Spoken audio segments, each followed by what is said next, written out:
Here to bring you a quick video and talking about how to train when feeling stressed or fatigued. First piece we have to consider, what is the stress and what is fatigue and how is it affecting the body? It cannot be looked quite as easily as a black and white system like I've displayed here, but generally speaking, we can group fatigue into, is it CNS or nervous system fatigue, or is it generally speaking mechanical system? There are other forms of fatigue for sure, but for most people who are training populations, these are the two we're typically going to face. When it comes to nervous system fatigue, that's when we're feeling like generally there's an overall build-up of lack of motivation. We're starting to get recurring sleep disturbances, feeling a little bit foggy. We've got lethargy, low energy, and the shit just feels heavy. When we talk about mechanical system, that's when we don't necessarily feel bad upstairs. Maybe sleep is still good. We're dialing in lifestyle measures, but things like our joints are starting to feel sore. We're starting to get more frequent niggles. Muscles feel tight. And this is something that might be a little bit more local and specific to, for example, an elbow, a shoulder, or a knee. For the sake of this video, let's just kind of group this into general fatigue and stress. So what do we do about it? Some general rules here. In terms of training, we're going to focus on muscles versus the CNS. Basically, any training which was going to recruit the CS is basically when you need to get fired up for something or when an excessive amount of thought needs to go into executing and performing a movement. Versus focusing on the muscular system, generally speaking, we're going for simpler movement selection and focusing on feeling the contraction in the muscle tissue. What we can also do is think about simple movements versus complex movements. Complex movements are generally speaking a large range of motion, multi-joint exercises, often moving very dynamically. Simple is sometimes single joint exercises, doesn't need much setup, doesn't need much thought in terms of going into the execution of the movement.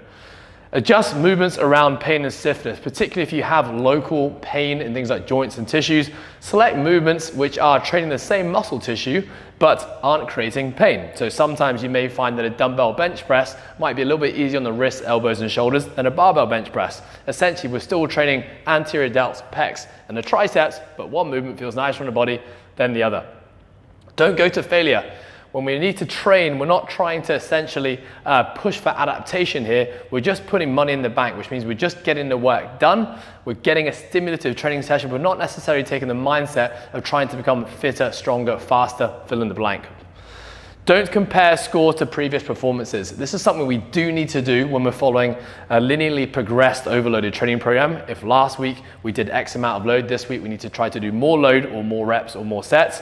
But when we're training around stress and fatigue, actually comparing to previous scores doesn't really serve us. Instead, base your loads, base your reps, base your sets, base your movement selection on how you're feeling on the day and do not compare to previous times. So a few things just to take out of this. Build versus heavy. We know that when we do a heavy sets across all of our sets, or the load we select is challenging across all our sets, that is generally a lot more fatiguing on the mechanical and the nervous system. So instead of going heavy across all your sets, let's just build to one tough or moderately tough set. Therefore, the overall demand on the body or the joints is significantly lower. Isolated versus compound. I talked about that already. Rather than picking big multi-joint exercises, this is a great chance for us to do more isolated work. Machines versus free weights. We know typically when we do things like free weights, barbells, dumbbells, bands, there's a lot more stability required from the joint and the tissues. Where if we go to machines, it's a lot less brainless. We can just get in, move a load from A to B, and a lot less stability is required. Also, a lot less thought is going to be required. So we're just saving those resources. Higher reps and lower intensity. Remember, we want to chase challenging the muscular system here. So we're chasing things like the pump and the burn versus actually hammering down that CNS, which clearly needs to recover. So generally speaking, higher repetitions at lower intensities, which means lighter loads. Bodybuilding is a great option. If you're a CrossFit listening to this video, this might be a great chance for us to swap out 2159 thrusters and pull-ups, move to a less dynamic environment, isolate the body into different muscle groups and train according to everything we've just talked about. Full body versus targeted. So full body split would be essentially in a session hitting every single muscle group in the body, whereas targeted would be really hammering home on one muscle group or one section of the body. The reason I like to generally opt for full body training here is that the overall amount of volume placed on each joint and each muscle tissue is a little bit less. Essentially, we're spreading that fatigue over the whole body. Of course, this doesn't really apply if you're struggling with mechanical fatigue, because we want to actually adjust the training session to be working around joints and tissues that are not sore or are not tight. So how long do we do this for? Question I always get asked, how long should a deload phase be? Should it be a week? Should it be 3 days? Should it be a month? Really, how long we have to follow these guidelines really depends on how long it takes us to get back to homeostasis, which means we know generally what markers we see when we're feeling good. Joints aren't sore, tissues aren't stiff, sleep is good, we've got energy, we've got motivation.